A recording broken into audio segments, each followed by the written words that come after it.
Hello everyone, my name is Jatan Devuriya and I welcome you to UPSC by Jatan. इस video में अपन बात करने वाले हैं एमपी पटवारी रिजल्ट से रिलेटेड एक बहुत ज़्यादा बर्निंग इशू की, जो कि है फर्जीवाड़ा।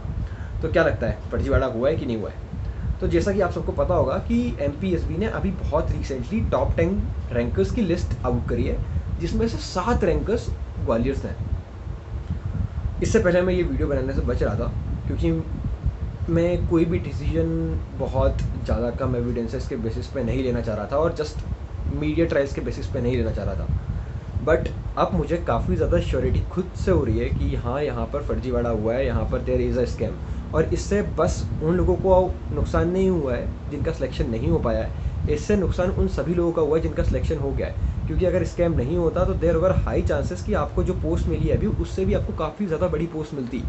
बट अभी जिनका सिलेक्शन हो गया है वो लोग इससे दूर बचना चाह रहे हैं, क्योंकि उन्हें लग रहा है कि अगर इसमें कुछ भी होता है, अगर ये इशू बड़ा बनता है, तो एमपी पटवारी का जो रिजल्ट है वो डिले हो सकता है और उनकी ज्वाइनिंग डिले हो सकती है और there are chances of this examination getting cancel और जॉब लगना कितना मुश्किल है। और उनका कंसर्न भी मैं समझ पा रहा हूँ, क्योंकि even I qualified this exam और मेरे दिमाग में भी ये टेंशन चल रही थी।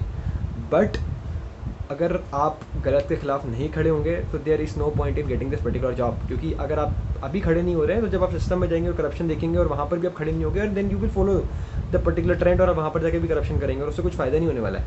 सो we need to change our mentality.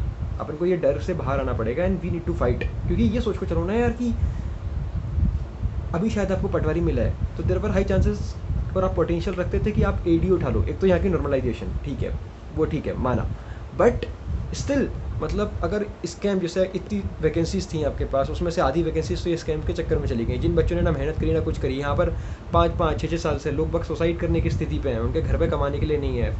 Pressure पे प्रेशर बिल्ड होते जा रहा है, शादी का प्रेशर आ रहा है, ये प्रेशर आ रहा है, कुछ नहीं कर पा रहे हैं, घर में कमाई का जरिया नहीं है, बस एक ही सोर्स बचा है जो बस दिन रात इनके दिमाग में चल रहा है कि इधर दिस और दैट मीन्स सुसाइड। उनके ऊपर क्या बीत रही होगी जब वो ऐसे स्कैम की चीज़ें सुनते हैं। और यहाँ पर जो लोग बाग बिल्कुल नहीं पढ़ते, 15-15 लाख रुपए दे के पटवारी बन जा रहे हैं। तो there is something which we need to do, we need to fight.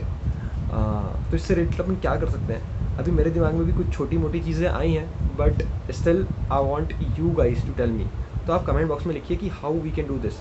क्या हम कुछ यूट्यूब पे चला सकते हैं? मैं मतलब अगर आप कुछ भी डिसाइड करते हैं, आई एम 100% विद इट।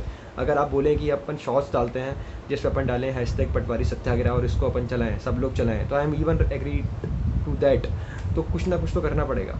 क्योंकि यहाँ पर आप देखिए, अगर आप देखें जो टॉपर्स हैं लड़कियाँ, जिन्होंने जो उनके सिग्नेचर्स हैं वो पर्टिकुलर सेम है, जो उनके रोल नंबर ट्रेंड्स हैं वो पर्टिकुलर सेम है, इनके कॉलेजेस सारे सेम है। मतलब आप सोचिए ना, सारे के सारे 60 टॉपर ग्वालियर से क्यों आ रहे हैं? क्या मध्य प्रदेश के बाकी जिले में बच्चे होशियार नहीं है? क्या वहाँ पर वो लोग पढ़ाई नहीं कर रहे हैं? क्या ग्वालियर सबसे बड़ा जिला है, वहीं पर पूरी जनसंख्या रह रही है? और ये तो बस 10 बच्चे हैं, ये बस टॉप 10 रैंकर्स हैं। इनके नीचे कितने सारे लोग होंगे जिन्होंने ऐसे स्कैम करके ये वैकेंसी उठाई होगी और कितने सारे बच्चों की सीट्स ली होगी। देयर आर हाई चांसेस कि इसमें से 2-2,500 के लगभग आपकी जो वैकेंसीज हैं वो बिक चुकी हैं। क्योंकि अगर आप 150, 148, 155 मार्क्स लेने के बाद भी एकदम बाउंड्री लाइन केसेस पे आ रहे हो और 140 प्लस लाने के बाद आप हो नहीं रहे हो, आपका सिलेक्शन नहीं हो रहा, तो अब इससे ज़्यादा आप क्या कर सकते हो? आप कुछ नहीं कर सकते। Then you can just get 15 lakh का लोन और उसके बाद आप पटवारी बनो। यही एक चीज़ बचती है, उसके बाद कुछ नहीं बचती है।